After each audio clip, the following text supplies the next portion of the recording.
अब next formula है हमारे पास area formula for parametric curves. अभी तक हमने नॉर्मली कर्व को इंटीग्रेट किया था और फिर उसकी वैल्यू फाइंड आउट कर ली थी एरिया की ट्रेसिंग करने के बाद, और फिर उसका एरिया फाइंड आउट कर लिया था।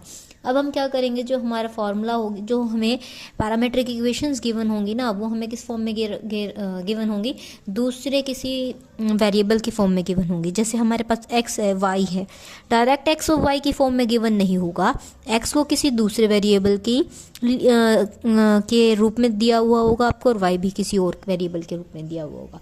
ठीक है, तो उसको किस तरह से इंटीग्रेट करेंगे हम, अगर t की फॉर्म में है तो हम क्या फॉर्मूला लगाएंगे, a to b, integration limits हमें फाइंड आउट करनी पड़ेंगी कर्व से। ठीक है, सो a to b y dx, अगर t की फॉर्म में गिवन है x और y तो यहाँ रखेंगे हम dt और यहाँ भी dt आएगा। ठीक है, डिवाइड भी करेंगे और मल्टीप्लाई भी करेंगे। और इन केस अगर x और y आपको थीटा की फॉर्म में गिवन है, यानी cos थीटा साइन थीटा की फॉर्म में गिवन है, तो वहाँ पे लिमिट सेम रहेंगी, y सेम होगा, dx सेम होगा, जस्ट dt की मल्टीप्लाई और डिवाइड जो हमने की थी उसकी प्लेस पे हम क्या कर देंगे, डी थीटा से मल्टीप्लाई और डिवाइड कर देंगे। क्लियर है। और यहाँ पे नेक्स्ट एग्जाम्पल है हमारा, जस्ट यही था फॉर्मूला, आपको पता होना चाहिए कि हम पैरामेट्रिक इक्वेशंस का जो एरिया है वो किस तरह से फाइंड आउट कर सकते हैं, उसके लिए हमें कौन सा फॉर्मूला अप्लाई करना पड़ेगा। ठीक है, ये जो इस टाइप की इक्वेशंस है ना, हमने 8th चैप्टर में सारी सॉल्व की हैं। ठीक है, तो आपको वहाँ पे जो इनका ना सॉल्विंग मेथड है वहाँ पे गिवन है, आप वहाँ से जाके सारा रीड आउट कर सकते हैं। तो हमारा क्या था, किस चीज़ का फाइंड आउट करना है हमें, find the area of the curve if x is equals to a into 1 minus T square divided by 1 plus T square, where as y is equals to 2at over 1 plus में T square. ठीक है, clear है। अब इसको solve करने का method जो है हमने 8th चैप्टर में सारा किया है कि हमारी इक्वेशन हमें किस तरह से, अगर पैरामेट्रिक फॉर्म में दे रखी हो तो हमें उसको नॉर्मल फॉर्म में कैसे कन्वर्ट करना है। क्लियर है। तो इसमें हमने क्या किया, इस इक्वेशन को देखो, यहाँ पे क्या दिख रहा है, स्क्वायर दिख रहा है एक तरह से, ये नेगेटिव है और ये यहाँ पे 2at आ रहा है। अगर 1 माइनस टी का अगर हम होल स्क्वायर करते हैं तो 1 प्लस में टी स्क्वायर माइनस में 2at समथिंग आता है, यानी ऊपर वाली टर्म हमें कोई स्क्वेयरिंग टाइप में दिख रही है। तो हमने क्या किया, दोनों साइड स्क्वायर किया, यहाँ पे भी और यहाँ पे भी, और फिर क्या कर दिया, उनको ऐड कर दिया। इस साइड में ऐड क्या होंगे, लेफ्ट हैंड साइड में X square plus Y square. ठीक है, यहाँ क्या ऐड हो रहा है आपका, ए स्क्वायर यहाँ पे भी था यहाँ, तो दोनों में से कॉमन ले दिया हमने, तो यहाँ से हमने ए स्क्वायर को कॉमन ले दिया और इस कंप्लीट टर्म का स्क्वायर हुआ, तो यहाँ क्या बन गया, 1 माइनस टी होल स्क्वायर, नीचे हो गया हमारा 1 plus T square whole square. Clear है। यहाँ पे भी स्क्वायर हुआ था, 2t का स्क्वायर हो गया, डिनोमिनेटर में 1 plus T square whole square. अब इन स्क्वायर्स को हमने ओपन किया, यहाँ और यहाँ वैल्यू सेम थी, इस वजह से हमने एलसीएम लेके इसको कॉमन ले दिया। ऊपर क्या रहा, न्यूमरेटर में था 1 minus T square whole square, यहाँ क्या था, इसका स्क्वायर था, तो इसके स्क्वायर को हमने ओपन किया, 4t स्क्वायर हो गया। अब इसका स्क्वायर ओपन करेंगे, a माइनस बी का स्क्वायर क्या होता है, a square B square minus 2ab। Clear है। ये साथ में था प्लस 4t स्क्वायर, तो ये माइनस में ये प्लस में हमारे पास क्या वैल्यू आ जाएगी, यहाँ से प्लस 2t स्क्वायर, 1 प्लस में t raise to power 4 and plus 2t square. Clear है। तो ये हमारा किस चीज़ का फॉर्मूला बन गया, जब नेगेटिव था तो नेगेटिव आ रहा था, अब पॉजिटिव है तो पॉजिटिव से हम क्या बना देंगे, 1 plus T square whole square.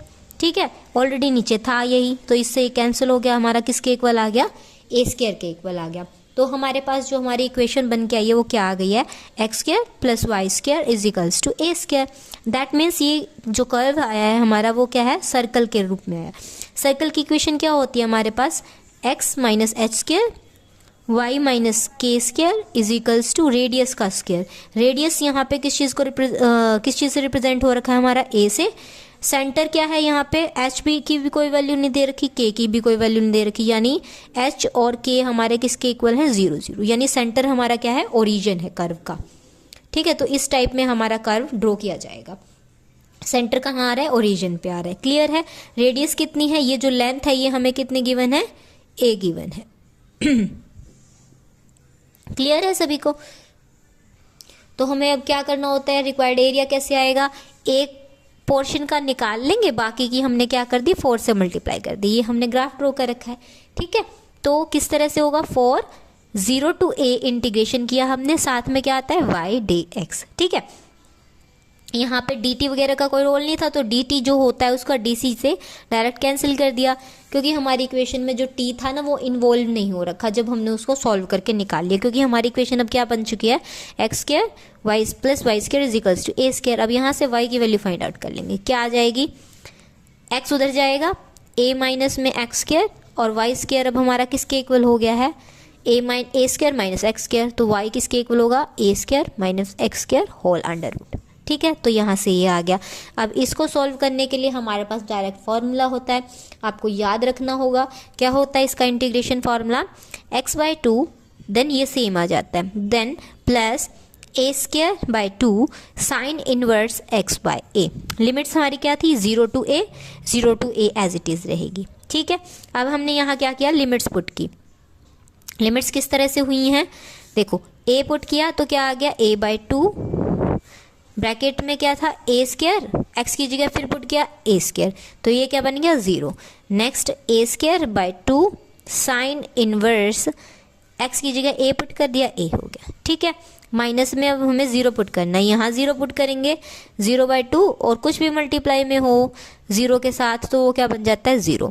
Plus में क्या था, A square by 2 sine inverse 0/a। ठीक है, 0 पुट कर दिया और ए पुट कर दिया 0, यहाँ से क्या बन गया, ये 0, तो ये टर्म हमारी वैनिश हो गई, ये हमारा 0 था तो ये वैनिश हो गई। यहाँ से क्या बचा, A square by 2 sine square, A by A था तो क्या बन गया 1, ये बाकी टर्म क्या बनी, ए स्क्वायर बाई 2 क्या बचा यहाँ से, ए स्क्वायर बाई 2 साइन इनवर्स 0, और साइन इनवर्स 0 कब होता है, 0 पे होता है, तो ये वैल्यू भी 0 हो गई। यहाँ बचा हमारे पास just A square by 2 sine inverse 1। Sine inverse 1 जो होता है, 1 हमें साइन कब देता है, 90 डिग्री पे देता है, तो यहाँ क्या आ जाएगा π/2, ए स्क्वायर बाई 2 था, साथ में क्या आ गया π/2, मल्टीप्लाई में क्या चल रहा था 4, तो 4 और 2 से 2 यहाँ पे क्या हो गया, कैंसिल हो गया, तो हमारे पास क्या बन गया, ये हमारे पास किसके इक्वल आ गया, ए स्क्वायर इंटू पाई यानी पाई ए स्क्वायर, ये हमारा सॉल्व हो गया। क्लियर है सबको, जस्ट आपको ये पता होना चाहिए कि हमें इक्वेशन है वो किस तरह से सॉल्व करनी है। क्लियर है, 8th चैप्टर एक बार आप दोबारा रिवाइज कर सकते हैं इन केस अगर आपको कोई भी डाउट हो।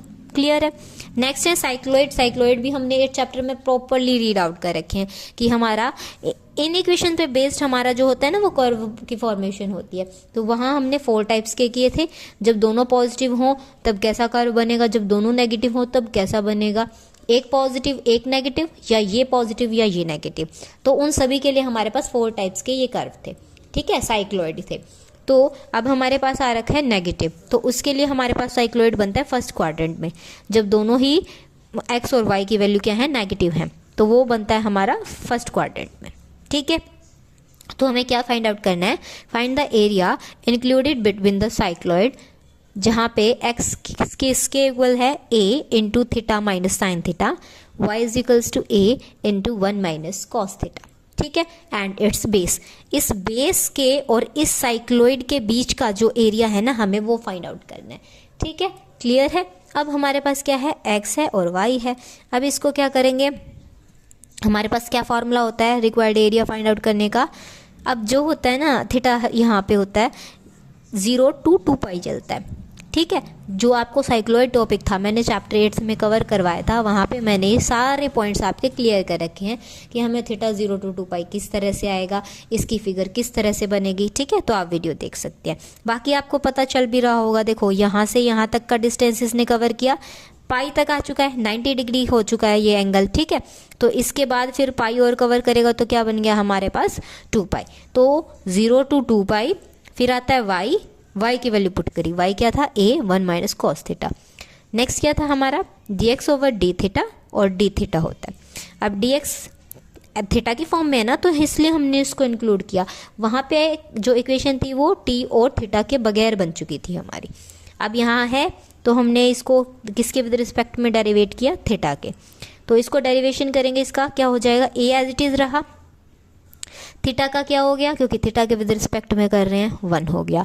साइन थीटा का डेरिवेटिव क्या होता है, कॉस थीटा, और डी थीटा हमारा एज इट इज़ था। ठीक है, तो यहाँ से क्या हुआ, ए स्क्वायर बाहर आ गया, 0 to 2 पाई था, 1 माइनस कोस थीटा यहाँ पे भी था, यहाँ पे भी 2 टाइम्स हो गया तो स्क्वायर हो गया, साथ में क्या चल रहा है डी थीटा।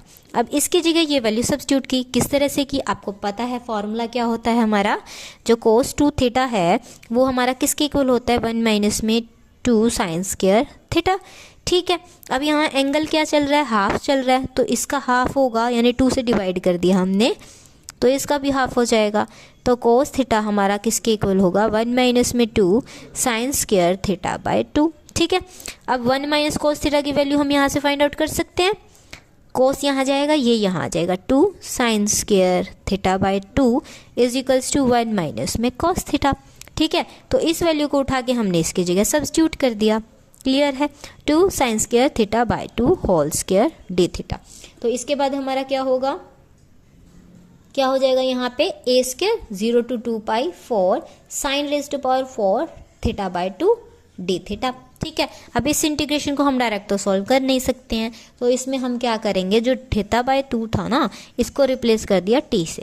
ठीक है, तो t से यहाँ 2 यहाँ चला जाएगा। ओके, तो इसका डेरिवेटिव भी चाहिए हमें, क्योंकि डेरिवेटिव को भी रिप्लेस करना है, तो इसका डेरिवेटिव किया, यहाँ हो गया D theta is equals to 2 into D T. ठीक है, तो इस वैल्यू को उठा के यहाँ पे पुट करेंगे, थीटा बाय 2 की जगह पे हम क्या करेंगे t। अब लिमिट्स भी चेंज होंगी इसके अकॉर्डिंग। ठीक है, तो लिमिट्स हम किस तरह से चेंज करते हैं, हमने यहाँ पे लिया है थीटा, t किसके इक्वल लिया है, थीटा बाय 2। अब क्या था, थीटा 0 था तो t की वैल्यू क्या आएगी, 0 बाय 2 0, तो 0 था तो t भी 0 रहा। अब थीटा जब 2 पाई आया तो हमारे पास t क्या बन जाएगा, 2 से 2 कैंसिल, वो क्या बन जाएगा पाई।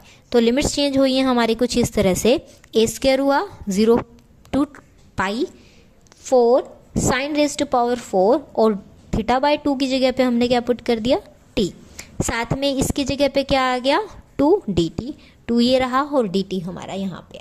ठीक है, तो अब यहाँ पे क्या हुआ, 2 और 4 की मल्टीप्लाई होके बाहर आ गई, कांस्टेंट टर्म थी, 8 a square 0 to pi 4 sine 4 raised power 4 T D T. अब हमें पता है साइन और जो कोसाइन होते हैं उसके इंटीग्रेशन हम किससे करते हैं, हमारा वालिस फार्मूला। ठीक है, जब इवन पावर होती है उसके लिए फार्मूला चलता है हमारा n-1 n-3 n-5 up to so on. ठीक है, लास्ट में आता है हमारा 1 और पाई बाय 2 से मल्टीप्लाई होती है, और नीचे क्या आता है, जो भी पावर चल रही होती है n-2 n-4 and up to so on, lastly आता है आपका 2।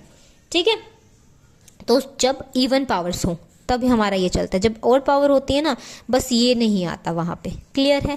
तो अब यहाँ क्या थी, इवन पावर, यहाँ हुआ 1 माइनस हुआ 3, फिर 3 माइनस किया हमने 4 में से 1 हो गया, और फिर 1 लास्ट स्टेप है, उसके बाद आता है पाई बाई 2 आ गया। नीचे क्या था, n एज इट इज़ आता है पहले, फिर n-2 होता है, हो गया, इसके बाद टर्म्स वैनिश ही हो गई थी, n-4 क्या हो जाएगा 0, तो हम उसको इंक्लूड कर नहीं सकते हैं, तो लास्टली था हमारा पाई बाय 2। अब इसको सॉल्व करने के बाद हमारा क्या आ गया, 3/2 पाई a स्क्वायर।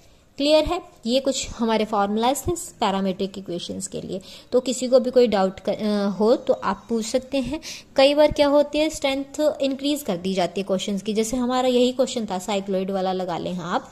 अगर आपको इसमें क्या करना है, मार्किंग जो है वो लेंथी क्वेश्चन के अकॉर्डिंग है, मीन्स टू से 3 to 4 मार्क्स की जगह आपको 10 मार्क्स में डायरेक्ट ये क्वेश्चन गिवन है, तो आप क्या करेंगे, यहाँ पे ट्रेसिंग कर देंगे कर्व की, वही 5 to 6 पॉइंट्स हमारे क्या होते थे 100+। ठीक है, उनको सिमेट्रिक को डिफाइन करेंगे, यहाँ से ओरिजिन को डिफाइन करेंगे, एसिम्पटोट होगा आपका पॉइंट ऑफ इंटरसेक्शन, रीजन आप डिफाइन करेंगे एंड स्पेशल पॉइंट्स आप वहाँ फाइंड आउट करेंगे। ठीक है, अब जो साइक्लोइड थे, पैरामेट्रिक इक्वेशन थी, इसके लिए हमारे जो होते हैं ना, जो ये 6 पॉइंट्स थे थोड़े डिफरेंट आ जाते हैं, वो भी सारे हमने किस चैप्टर में कवर कर रखे हैं, हमारे चैप्टर 8th में कवर कर रखे हैं। आप वहाँ से स्टडी कर सकते हैं, जहाँ पे आपको पता चल जाएगा कि जो पैरामेट्रिक इक्वेशन है उसके लिए 6 पॉइंट किस तरह से वेरी करते हैं और उसमें हम क्या क्या डिफाइन करेंगे। तो अगर इन केस आपको ट्रेसिंग आ जाती है, आपको मार्किंग स्कीम के अकॉर्डिंग देखना है। ठीक है, मार्किंग स्कीम ज़्यादा है तो वहाँ पे आप ट्रेसिंग भी एक्सप्लेन करेंगे। ट्रेसिंग के बाद हम क्या करेंगे, वहाँ पे हमारा जो था ये एरिया फाइंड आउट करने का मेथड था, इसको अप्लाई करके और हमारा क्या कर देंगे, एरिया फाइंड आउट कर देंगे। क्लियर है? किसी को भी डाउट हो तो आप कमेंट कर सकते हैं। और जो 8 चैप्टर की ये जो पैरामीटर की क्वेश्चन वाली वीडियो है मैं इसको डिस्क्रिप्शन बॉक्स में भी डाल दूंगी। ओके।